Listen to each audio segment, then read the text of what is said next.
one and all present here.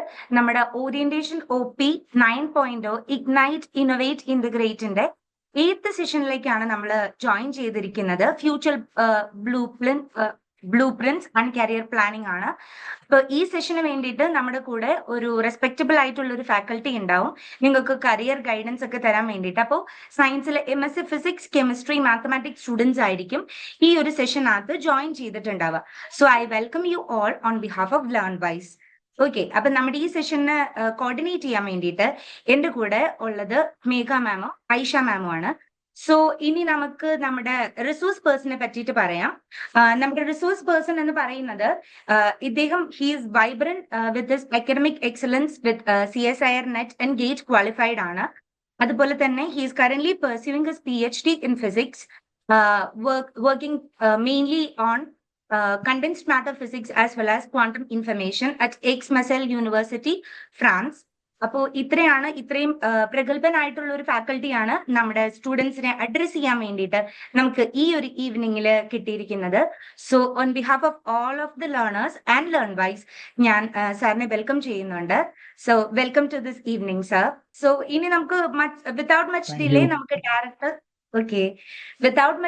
നമുക്ക് direct നമ്മുടെ സെഷനിലേക്ക് കടക്കാം. Over to you sir. അപ്പം ഇവിടെ എനിക്ക് തോന്നുന്നു നമ്മൾ കൂടിയിരിക്കുന്നത് ഇഗ്നോയില് മാസ്റ്റേഴ്സ് പെർസ്യൂ ചെയ്യുന്ന, സയൻസിൽ മാസ്റ്റേഴ്സ് പെർസ്യൂ ചെയ്യുന്ന സ്റ്റുഡൻസ് ആണെന്നാണ് എനിക്ക് മനസ്സിലായത്. അപ്പം നമുക്കൊരു പ്രസന്റേഷൻ ഹെൽപ്പോടുകൂടി നമുക്ക് ഇതിന്റെ മുന്നോട്ട് ഉള്ള കാര്യങ്ങൾ സംസാരിക്കാം. അപ്പം ഹായ്, എല്ലാവർക്കും ജോയിൻ ചെയ്ത എല്ലാവർക്കും താങ്ക്സ്. അപ്പം എനിക്ക് ആദ്യമായിട്ട് പറയാനുള്ളത് വെച്ച് കഴിഞ്ഞാൽ ഞാനിപ്പം PhD പെർസ്യൂ ചെയ്യുന്നേ ഉള്ളൂ.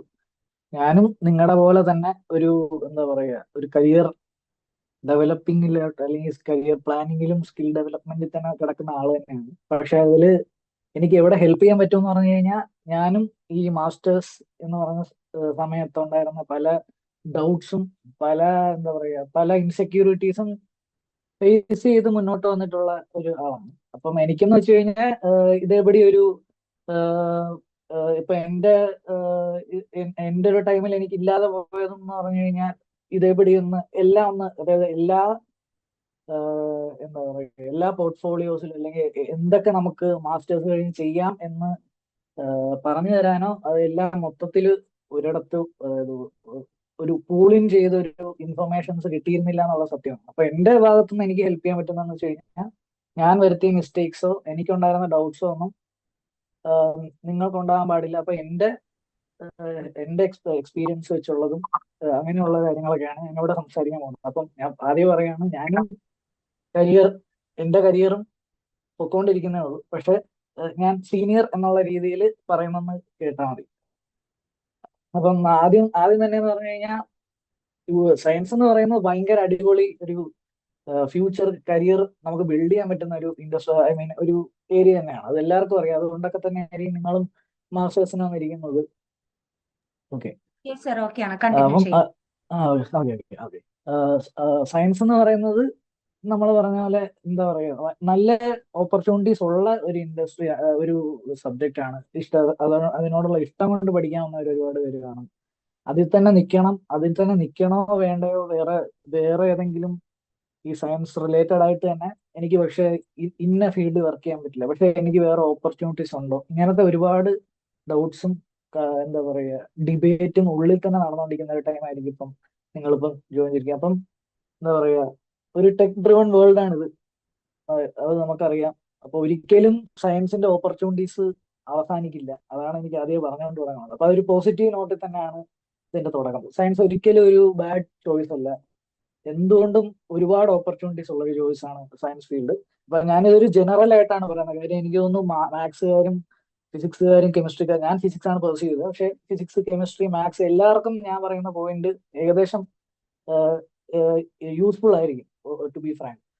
അപ്പം അതിൽ ഫസ്റ്റ് എന്ന് പറഞ്ഞു കഴിഞ്ഞാൽ നമ്മൾ പറയുന്നത് അക്കാഡമി, അതായത് നിങ്ങളിപ്പോൾ ചെയ്തുകൊണ്ടിരിക്കുന്ന കാര്യം തന്നെ മുന്നോട്ട് ചെയ്തുകൊണ്ടിരിക്കുക, അക്കാഡമിക്സിൽ തന്നെ നിൽക്കുക. അതായത് ഫോർ എക്സാമ്പിൾ നിങ്ങൾ PhD ചെയ്യാൻ പോവുക, PhD ചെയ്തിട്ട് PhD കഴിഞ്ഞിട്ടുള്ള പോസ്റ്റ് ഡോക്ടറൽ പ്രോഗ്രാംസ് ചെയ്യുക. അതുപോലെ തന്നെ അതിനപ്പുറത്തോട്ട് നിങ്ങൾ ഒരു അസിസ്റ്റന്റ് പ്രൊഫസറോ ആയി അത് കരിയറിൽ തന്നെ, അതായത് റിസർച്ച് കരിയറിൽ തന്നെ മുന്നോട്ട് പോകുന്നു, ബട്ട് ടീച്ചിങ് ഇൻവോൾവ് ആണ്. അപ്പൊ അതിനാണ് അക്കാഡമി നമ്മൾ പറയുന്നത്.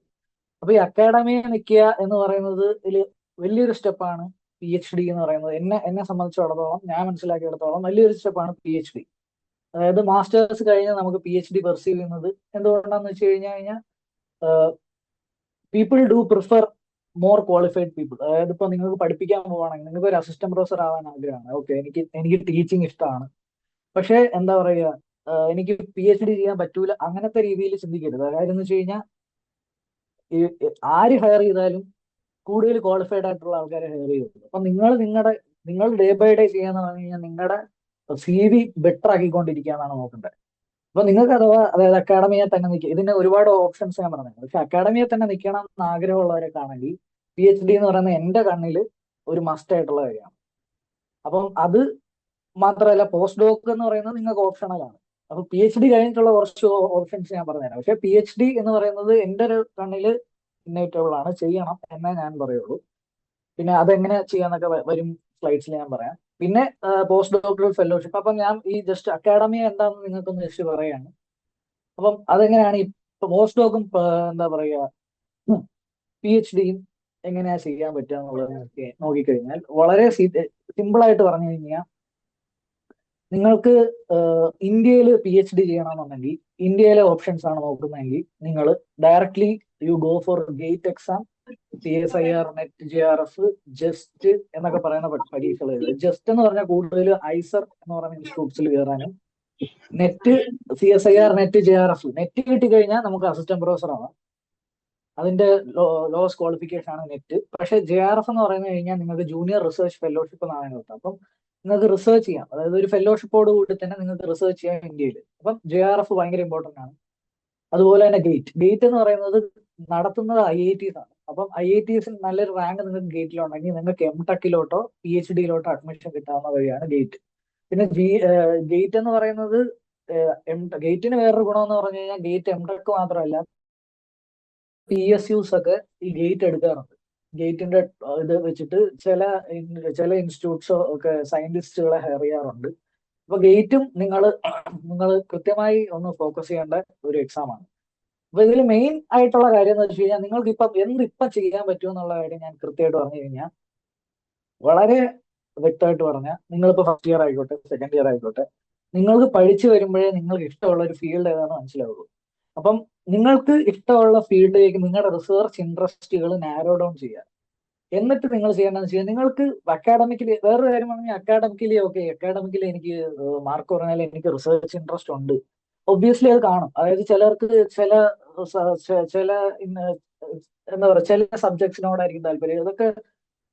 ഇതൊക്കെ നാച്ചുറൽ ആണ്, ഒരു പ്രശ്നമല്ല. പക്ഷെ പ്രശ്നം എന്ന് വെച്ച് കഴിഞ്ഞാൽ, എന്തും നമുക്ക് ഇപ്പം നമ്മൾ എപ്പോഴും ആലോചിക്കേണ്ട കാര്യം എന്ന് വെച്ച് കഴിഞ്ഞാൽ, ഒരാൾ നിങ്ങളെ ഹയർ ചെയ്യാൻ നിൽക്കുമ്പോൾ നിങ്ങൾ മാത്രമല്ല കൊടുക്കുന്നത്. അതായത് ആപ്ലിക്കേഷൻ 3-4 പേര് കൊടുക്കുമ്പോൾ നിങ്ങളുടെ ആപ്ലിക്കേഷൻ സ്റ്റാൻഡ് ഔട്ട് ആക്കി നിർത്തേണ്ട കുറച്ച് കാര്യങ്ങളുണ്ട്. അതായത് CGPA എത്രയൊക്കെ പറഞ്ഞാലും ഇമ്പോർട്ടന്റ് ആണ്. നമ്മൾ പറഞ്ഞു കഴിഞ്ഞാൽ ഒരു ഫ്രാങ്ക് ആയിട്ടുള്ള കാര്യം എന്ന് പറഞ്ഞു കഴിഞ്ഞാൽ, ഇപ്പൊ നിങ്ങൾക്ക് എല്ലാവർക്കും ഈക്വൽ ക്വാളിഫിക്കേഷൻ ആണ്, പക്ഷെ ഒരാൾക്ക് CGPA കൂടുകയാണെങ്കിൽ അവരെ പ്രിഫർ ചെയ്യുള്ളൂ. അപ്പം നമ്മൾ എന്തുകൊണ്ടും നമ്മുടെ കൂടെ ഒരു കോമ്പറ്റീറ്റർ വരുമ്പോൾ നമ്മുടെ CV അല്ലെങ്കിൽ നമ്മുടെ ഇത് ഒന്ന് ബൾജ് ആക്കി നിർത്തേണ്ട ഒരു ആവശ്യം നമുക്കുണ്ട്. അപ്പൊ ഇപ്പൊ നിങ്ങൾ കറന്റ് പഠിച്ചുകൊണ്ടിരിക്കുമ്പോഴത്തേക്കും ആദ്യം മനസ്സിൽ വെക്കേണ്ട കാര്യം ചെയ്യാം, സ്കോർ ഗുഡ് മാർക്സ്. അതിനിവിടെ കോംപ്രമൈസ് ഇല്ല. നല്ല മാർക്ക് സ്കോർ ചെയ്യാൻ പറ്റാത്ത സാഹചര്യങ്ങൾ ഉണ്ടാകുന്നുണ്ട്, പക്ഷെ വിഷമിക്കേണ്ട ആവശ്യമില്ല, മുന്നോട്ട് പോവുക, വീണ്ടും ട്രൈ ചെയ്യുക, അത്രേ ഉള്ളൂ. ഫസ്റ്റ് തിങ് അതാണ്. ഇപ്പോഴേ GPAയിൽ കൃത്യമായി കണ്ണു വെക്കുക. രണ്ടാമത്തെ കാര്യം എന്ന് വെച്ച് കഴിഞ്ഞാൽ, നിങ്ങളുടെ റിസർച്ച് ഇൻട്രസ്റ്റുകളെ നാരോ ഡൗൺ ചെയ്യുക. ഉദാഹരണത്തിന് നിങ്ങൾക്ക് ഇപ്പം കണ്ടൻസ് മാറ്റർ നിൽക്കണമെന്നാണ് ആഗ്രഹമെങ്കിൽ, നിങ്ങൾ കണ്ടൻസ് മാറ്ററിലെ നിങ്ങളുടെ അവിടെയുള്ള ഫാക്കൽറ്റിയോ അല്ലെ ഏതെങ്കിലും ഒരു ഫാക്കൽറ്റീസിനെ, അല്ലെങ്കിൽ പൊട്ടൻഷ്യൽ ആയിട്ടുള്ള, ഇപ്പം കൂടുതലും പ്രോജക്റ്റുകൾ ചെയ്യുക, ഇന്റേൺഷിപ്പുകൾ ചെയ്യുക എന്നൊക്കെ പറയുന്നത് അതുകൊണ്ടാണ്. അതായത് ഇപ്പൊ നിങ്ങൾക്ക് ജസ്റ്റ് ലീവ്, വെക്കേഷൻ ഒക്കെ കിട്ടുകയാണെങ്കിൽ, അതിപ്പോ ഞാൻ ചെയ്തൊരു തെറ്റാണ് ഞാൻ പറയുന്നത്. അതായത് എനിക്ക് വെക്കേഷൻസ് കിട്ടുമ്പോൾ ഞാൻ കൂടുതലും പ്രിഫർ ചെയ്തിരുന്നില്ല പോകാൻ. പക്ഷെ അത് ചെയ്തതിന്റെ ഗുണം എന്ന് വെച്ച് കഴിഞ്ഞാൽ, ഇന്റേൺഷിപ്പ് എന്ന് പറയുന്നത് ഭയങ്കര ഇമ്പോർട്ടന്റ് ആണ്. ഇന്റേൺഷിപ്പ് എന്തുകൊണ്ടാണ് ഇമ്പോർട്ടന്റ് എന്ന് വെച്ച് കഴിഞ്ഞാൽ, നിങ്ങൾക്ക് ഓക്കെ, ഞാൻ വിചാരിക്കുന്നു എനിക്ക് കണ്ടൻസ് മാറ്റർ ഫിസിക്സിലോ അല്ലെങ്കിൽ എന്താ പറയുക ഇനോർഗാനിക് കെമിസ്ട്രിയിലൊക്കെയാണ് എന്റെ താല്പര്യം എന്ന് എനിക്ക് ഉറച്ചു വിശ്വാസം ഉണ്ടെന്ന് പറഞ്ഞു. പക്ഷെ നിങ്ങൾ ഒരു ഇന്റേൺഷിപ്പ് ചെയ്യാൻ പോകുമ്പോഴത്തേക്കും നിങ്ങൾക്ക് അവിടെ നിന്ന് മനസ്സിലാവും, എന്താ ഓക്കെ ഇത് എനിക്ക് പറഞ്ഞിട്ടുള്ള പണിയല്ല, എനിക്ക് വേറെ ഒരു ഫീൽഡിലോട്ട് പോകുന്നതായിരിക്കും നല്ലത്. അല്ലെങ്കിൽ നിങ്ങൾക്ക് പറയാം ഓക്കെ ഇത് എനിക്ക് പറഞ്ഞിട്ടുള്ളതാണ്, ഇത് തന്നെയാണ് എനിക്ക് മുന്നോട്ട്. അപ്പൊ നിങ്ങൾക്ക് ഒരു ക്ലാരിറ്റി കിട്ടും. അതിനൊക്കെയാണ് ഇന്റേൺഷിപ്പ് ചെയ്യുക എന്നൊക്കെ പറയുന്നത്. പിന്നെ ഇന്റേൺഷിപ്പ് ചെയ്യുന്നതോടെ നിങ്ങൾക്ക് കോൺടാക്റ്റുകൾ കിട്ടും. അതിനെപ്പറ്റിയൊക്കെ വൈകാതെ പറയാം. അതായത് എന്തുകൊണ്ടാണ് കോൺടാക്ട് നെറ്റ്വർക്ക്സ് ഒക്കെ ഇത്ര ഇമ്പോർട്ടന്റ് എന്നുള്ളത്. അപ്പൊ നിങ്ങൾ എന്ത് ചെയ്യുക, പി എച്ച് ഡിക്ക് ആഗ്രഹമുള്ളവരാണെങ്കിൽ ആദ്യം GPA നോക്കുക, പിന്നെ നിങ്ങൾ റിസർച്ച് ഇൻട്രസ്റ്റ് കണ്ടുപിടിക്കുക, എന്നിട്ട് നിങ്ങൾ എക്സാംസ് അപ്രോച്ച് ചെയ്യുക. ഇന്ത്യയിൽ PhD ചെയ്യുകയാണെങ്കിൽ എക്സാംസ് അപ്രോച്ച് ചെയ്യുക. എബ്രോഡ് PhD ചെയ്യുന്നതിന് ഇപ്പൊ ഞാൻ കറന്റ് എബ്രോഡ് PhD ആണ്. എബ്രോഡ് PhD ചെയ്യേണ്ട കുറച്ച് കാര്യങ്ങൾ ഞാൻ പറഞ്ഞുതരാം. അതായത് ചിലവർക്ക് GRE വേണം, TOEFL വേണം, IELTS വേണം. പക്ഷെ ചിലർക്ക് ഇതിന്റെ ഒന്നും ആവശ്യമില്ല. ഇപ്പൊ ഞാൻ ഫ്രാൻസിലാണ്, എന്റെ അടുത്ത് IELTS TOEFL GRE ഒന്നും ചോദിച്ചിട്ടില്ല. ഇവിടെ യൂറോപ്പിൽ ഇതെന്ന് വെച്ച് കഴിഞ്ഞാൽ നമുക്ക് ജോലിയാണ് PhD എന്ന് പറയാം. നമ്മളൊരു പ്രൊജക്റ്റിലോട്ട് വരുന്നു, ആ പ്രൊജക്റ്റിൽ അവരെ ഹെൽപ്പ് ചെയ്യുന്നു, ഇത്ര ഈ കോൺട്രാക്ട് കാലയളവിൽ അത്രയും, അതിലൂടെ നമ്മൾ നമ്മുടെ തീസിസ് ചെയ്യുന്നു. അതാണ് പുറത്ത് യൂറോപ്പിലെ. US കുറച്ചുകൂടെ ഡിഫറെന്റ് ആണ്. US ഒരു 5 കൊല്ലത്തെ പ്രോഗ്രാം ഒക്കെ ആയിരിക്കും. ഇപ്പൊ ഞാൻ ചെയ്യുന്നത് 3 കൊല്ലത്തെ പ്രോഗ്രാമാണ്. US 5 കൊല്ലത്തെ പ്രോഗ്രാം ആയിരിക്കും, അല്ലെങ്കിൽ 6 കൊല്ലത്തെ പ്രോഗ്രാം ആയിരിക്കും. അതിൽ ഫസ്റ്റ് ഒരു 3 സെമിസ്റ്റർ എന്ന് പറഞ്ഞു കഴിഞ്ഞാൽ നിങ്ങൾ പല പല ലാബുകളിൽ വർക്ക് ചെയ്ത് ഫൈനലി നിങ്ങൾക്ക് ഒരു ലാബ് ചൂസ് ചെയ്ത് അതിൽ കയറി പോവാം. അങ്ങനെ പിന്നെ ചിലയിടത്ത് ഓഫർ ചെയ്യുന്നുണ്ട് ചില ക്രെഡിറ്റ്സ്. എന്താ പറയുക, ക്രെഡിറ്റ്സ് എല്ലാം അറ്റൻഡ് ചെയ്ത് കഴിഞ്ഞാൽ നിങ്ങൾക്ക് 2 കൊല്ലം കഴിഞ്ഞ് ഡ്രോപ്പ് ഔട്ട് ചെയ്താൽ നിങ്ങൾക്ക് മാസ്റ്റേഴ്സ് ഡിഗ്രി MS കിട്ടും US. അപ്പൊ പലയിടത്തും പല രീതിയിലാണ്. ഇതിപ്പോ ഞാൻ പറയുന്നത് PhD അപ്ലൈങ് എബ്രോഡിനെ പറ്റിയാണ്. ഇപ്പൊ ഇന്ത്യയിൽ ഞാൻ പറഞ്ഞു കഴിഞ്ഞാൽ ഗേറ്റ്, CSIR നെറ്റ്, ജസ്റ്റ് എന്നൊക്കെയാണ്. അതേസമയം എബ്രോഡ് എന്ന് പറയുന്നത് നമുക്ക് വേറെ കുറെ മിത്തുകളുണ്ട് എബ്രോഡ് PhD ചെയ്യുന്നതിനെ പറ്റി. അതായത് എന്നെ കൊണ്ട് പറ്റത്തില്ല, മറ്റേ IELTS എഴുതണം, മറ്റേ അങ്ങനെയൊന്നും ഇല്ല എന്നുള്ളതാണ് ഞാൻ പറയുന്നത്. നിങ്ങൾ ഡയറക്റ്റ് ആയിട്ട് നിങ്ങൾക്ക് ഗൂഗിൾ സ്കോളാർ എന്ന് പറയുന്ന സാധനമുണ്ട്. നിങ്ങൾ ഡയറക്റ്റ് ആയിട്ട് ഗൂഗിൾ സ്കോളാറിൽ പോവുക. ഗൂഗിൾ സ്കോളാറിൽ പോയിട്ട് നിങ്ങളുടെ ഇൻട്രസ്റ്റ്, നിങ്ങളുടെ റിസർച്ച് ഏരിയയിൽ ഉള്ള പേപ്പറുകളൊക്കെ നോക്കുക. എന്നിട്ട് അതിന്റെ ഓതേഴ്സിനെ ഒക്കെ നോക്കുക. ഓതേഴ്സിനെ നോക്കിയിട്ട് അവരുടെ വർക്ക്സ് ഒക്കെ നോക്കി ഇഷ്ടപ്പെട്ട് കഴിഞ്ഞാൽ അവരുടെ വെബ്സൈറ്റിൽ പോവുക. വെബ്സൈറ്റിൽ പോകുമ്പോൾ ചിലയിടത്ത് കാണും ഓക്കെ നിങ്ങൾക്കൊരു ഇവിടെ ഞങ്ങളൊരു PhD-കാരനെ അല്ലെങ്കിൽ പോസ്റ്റ്-ഡോക്കുകാരനെ ഞങ്ങൾ നോക്കുന്നുണ്ട്, നിങ്ങൾക്ക് ഈ മെയിലിൽ കോൺടാക്ട് ചെയ്യാന്ന് പറയും. പക്ഷെ ചിലയിടത്ത് അത് കാണത്തില്ല. എങ്കിലും നിങ്ങൾ എന്ത് ചെയ്യാന്ന് വെച്ച് കഴിഞ്ഞാൽ എന്തായാലും നിങ്ങൾക്ക് മെയിൽ കോൺടാക്ട്സ് കിട്ടും. മെയിൽ ആ ഗ്രൂപ്പിന്റെ ഹെഡിന്റെയോ വല്ല മെയിൽ കോൺടാക്ട് കിട്ടി കഴിഞ്ഞാൽ ജസ്റ്റ് നിങ്ങളൊരു നല്ലൊരു CV-യും നിങ്ങളുടെ റിസർച്ച് ഇൻട്രസ്റ്റും, അല്ലെങ്കിൽ നിങ്ങൾ എത്രയൊക്കെ ഇന്റേൺഷിപ്പ് ചെയ്തതെന്നൊക്കെ പറഞ്ഞിട്ടുണ്ട്. ഇതൊക്കെ ഞാൻ മാസ്റ്റേഴ്സിന്റെ ഒരു ഫൈനൽ സെമ്മിൽ ചെയ്യേണ്ട കാര്യങ്ങളാണ് കേട്ടോ പറയുന്നത്. എല്ലാം കൃത്യമായി അവർക്കൊന്ന് മെയിൽ അയക്കുക, അവരെ പിച്ച് ചെയ്യുക നന്നായിട്ട്. അവരെ നന്നായിട്ട് ഒന്ന് അവരോട് പറയാ നമ്മുടെ റിസർച്ച് ഇൻട്രസ്റ്റ് സെയിം ആയിട്ട് തോന്നുന്നുണ്ട്, അപ്പം നിങ്ങളുടെ അവിടെ എനിക്ക് PhD ചെയ്യാൻ താല്പര്യമുണ്ട് നിങ്ങളുടെ ഗ്രൂപ്പിൽ. അപ്പം പറ്റുകയാണെങ്കിൽ ഒന്ന് ഓൺലൈൻ ഇന്റർവ്യൂസ് ആണ്. അപ്പം പറ്റുകയാണെങ്കിൽ ഒന്ന് ഓൺലൈൻ മീറ്റ് ചെയ്ത് ഒന്ന് ചാറ്റ് ചെയ്യുക. ചിലർക്ക് ഓൺലൈൻ മീറ്റ് ചെയ്ത് ചാറ്റ് ചെയ്ത് കഴിഞ്ഞിട്ട് മാത്രം മുന്നോട്ട് പോകാൻ തോന്നുന്നു. അപ്പൊ പലരും പല രീതിയിലാണ്. അപ്പൊ ഞാൻ ഉദ്ദേശിക്കുന്നത് കഴിഞ്ഞാൽ ഒരു എന്താ പറയുക, ഒരു കറക്റ്റ് റൂട്ട് എന്ന് പറഞ്ഞു കഴിഞ്ഞാൽ PhD എബ്രോഡ് ഇല്ല. പക്ഷെ ആകെ ഞാൻ പറയുന്ന ഒരു കാര്യം എന്ന് വെച്ച് കഴിഞ്ഞാൽ ആ മെന്റൽ ബ്ലോക്ക് മാറ്റുക. എനിക്ക് PhD പുറത്ത് ചെയ്യാൻ ആരെന്നെ എടുക്കും, അങ്ങനത്തെ രീതിയിലൊന്നും ചിന്തിക്കണ്ട. If you have work for it, നിങ്ങൾക്ക് അത് ആഗ്രഹം ഉണ്ടെങ്കിൽ നിങ്ങൾ അത് അപ്ലൈ ചെയ്യുക. അപ്പം അപ്ലൈ ചെയ്യാതെ ആർക്കും നിങ്ങൾ ഇവിടെ കേരളത്തിലുണ്ടെന്നോ ആരും അറിയാൻ പോകുന്നില്ല. അപ്പം അപ്ലൈ ചെയ്യുക. അപ്ലൈ ചെയ്തിട്ട് റിജക്ട് ചെയ്യണമെങ്കിൽ ഹാപ്പിലി ആ റിജക്ഷൻ എടുക്കുക. ഇപ്പൊ ഞാനൊക്കെ എന്ന് പറഞ്ഞാൽ എനിക്ക് ഒരുപാട് റിജക്ഷൻസ് കിട്ടിയിട്ടുണ്ട്. പക്ഷെ എന്ന് വെച്ച് കഴിഞ്ഞാൽ റിജക്ഷൻസ് കിട്ടുമ്പോൾ അവരെ അറ്റ്ലീസ്റ്റ് നമ്മുടെ ആപ്ലിക്കേഷൻ അക്നോളജ് ചെയ്യുന്നതിൽ ഒരു പോസിറ്റിവിറ്റി ഉണ്ട് അവിടെ. അറ്റ്ലീസ്റ്റ് നമ്മുടെ ആപ്ലിക്കേഷൻ ഓക്കെ, അവരവരുടെ ഒരു 10 മിനിറ്റോ 5 മിനിറ്റോ ഇരുന്ന് നമ്മുടെ ആപ്ലിക്കേഷനും എന്താ പറയാ മോട്ടിവേഷൻ ലെറ്റർ ഒക്കെ വായിച്ചു. ഓക്കെ, അപ്പൊ അതിന്റെ ക്വാളിറ്റി എങ്കിലും എനിക്ക് ഉണ്ട് എന്നുള്ള രീതിയിൽ നമുക്ക് മുന്നോട്ട് പോകാം. അപ്പൊ ഇതൊക്കെയാണ് PhDs-നെ പറ്റി എനിക്ക് പറയാനുള്ളത്. PhD പുറത്ത് ചെയ്യുന്നതിനോ അതിനൊന്നും എനിക്കിപ്പോ ഒരു സേ ഇല്ല. പുറത്ത് ചെയ്യണമെന്നോ ഞാൻ പറയില്ല, ഉള്ളിൽ ചെയ്യണം, അതൊക്കെ നിങ്ങളുടെ ഇഷ്ടമാണ്. എല്ലാ ഓപ്ഷൻസും ഒന്ന് അവൈലബിൾ ആക്കി തരിക എന്നുള്ളതായിരുന്നു എന്റെ ഇന്നത്തെ ഡ്യൂട്ടി. ഐ ഹോപ്പ് ദാറ്റ് ഇത് കഴിഞ്ഞിട്ട് ഐ ഡോണ്ട് നോ ഒരു ക്വസ്റ്റ്യൻ ആൻസർ സെഷൻ ഒക്കെ കാണുമായിരിക്കും. ആർക്കാണെങ്കിലും ഡൗട്ട്സ് ഉണ്ടെങ്കിൽ ചോദിക്കാവുന്നതാണ് എന്തിനെ പറ്റിയും. ഓക്കെ, അപ്പം ഇതാണ് PhD അല്ലെങ്കിൽ അക്കാഡമിയിൽ നിങ്ങൾ നിൽക്കുമ്പോൾ ചെയ്യാനുള്ള മെയിൻ കാര്യങ്ങൾ നോക്കുന്നത്. ഇനിയും കുറച്ചുകൂടെ സ്പെസിഫിക് ആയിട്ട് നിങ്ങൾക്ക് ഓക്കെ എനിക്ക് സ്കൂൾ ലെവലിൽ ടീച്ച് ചെയ്താൽ മതി എന്നൊക്കെ പറയുകയാണെങ്കിൽ എന്താ പറയാ, അത് തെറ്റായിട്ടൊന്നുമല്ല. അവിടെ കുറച്ച് കാണുന്ന അങ്ങനൊന്നുമല്ല. ചിലർക്ക് എന്ന് പറഞ്ഞു കഴിഞ്ഞാൽ ഓക്കെ എനിക്ക് ഫ്യൂച്ചറിലുള്ള ഒരു ഈ സയൻസ് ഫീൽഡിൽ തന്നെ എനിക്ക് ഇങ്ങനെയും കോൺട്രിബ്യൂട്ട് ചെയ്യാം, ടീച്ച് ചെയ്ത് ഒരു നല്ല സ്റ്റുഡന്റിനെ അങ്ങനെ നർച്ചർ ചെയ്ത് ഒരു പുതിയ അതിനൊരു തെറ്റുമില്ല. അതിന് ഓപ്ഷൻസ് ഉണ്ട്. ഇപ്പൊ സ്കൂൾ ലെവലിൽ നിങ്ങൾ പലർക്കും അറിയായിരിക്കും, സ്കൂൾ ലെവലിൽ MS മാത്രമല്ല BEd എന്ന് പറയുന്ന ഒരു എക്സാം ഉണ്ട്.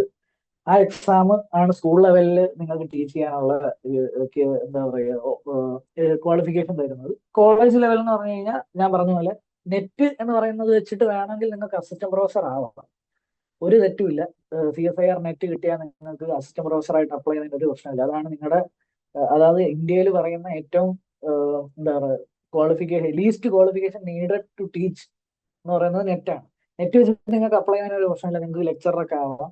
പക്ഷെ എന്ന് വെച്ചാൽ ഞാൻ നേരത്തെ പറഞ്ഞ പോലെ 2-3 CV കാണുമ്പോഴത്തേക്കും നിങ്ങളുടെ കൂടെ ഇന്റർവ്യൂവിന് വന്ന ഒരാൾക്ക് PhD ഉണ്ട്, നിങ്ങൾക്ക് PhD ഇല്ല. അപ്പോഴത്തേക്കും ഒബ്വിയസ്ലി അവർ ഓക്കെ കുറച്ചുകൂടെ റിസർച്ച് ഫീൽഡിൽ ഉണ്ടായിരുന്ന ഒരാള് PhD ചിലപ്പോൾ നിങ്ങളുടെ അത്ര വേറെ കാര്യമുണ്ട്, ചിലപ്പോൾ നിങ്ങളുടെ അത്ര പഠിപ്പിക്കാൻ കഴിയണമെന്നൊന്നുമില്ല. പക്ഷെ എന്ന് വെച്ച് കഴിഞ്ഞാൽ ക്വാളിഫിക്കേഷൻ സ്പീക്സ്, അതാണ് സത്യം. അതൊരു സത്യം തന്നെയാണ്. അപ്പൊ ചിലർക്ക് എന്താ പറയാ ഇടയ്ക്ക് വെച്ചൊരു റൂളൊക്കെ ഗവൺമെന്റ് വെച്ചിരുന്നു, അതായത് PhD വേണം നെറ്റിന്റെ കൂടെ എന്നൊക്കെ. പക്ഷെ അങ്ങനെയൊന്നുമില്ല. നെറ്റ് വെച്ചും നിങ്ങൾക്ക് അത് മാറ്റിക്കൊണ്ടിരിക്കും. പക്ഷെ ഞാൻ എന്റെ ഒരു അനുഭവത്തിൽ എന്ന് പറയുന്നത് വെച്ചിട്ട് ഞാനിപ്പോഴും പറയുന്നു, നിങ്ങൾക്ക് കോളേജ് ലെവലിലോ അതായത് യൂണിവേഴ്സിറ്റി ലെവലൊക്കെ പഠിപ്പിക്കണമെങ്കിൽ PhD ചെയ്യുന്നത് ഡെഫിനറ്റ്ലി ഒരു ഹെൽപ്പ് ആയിരിക്കും. ഓക്കെ.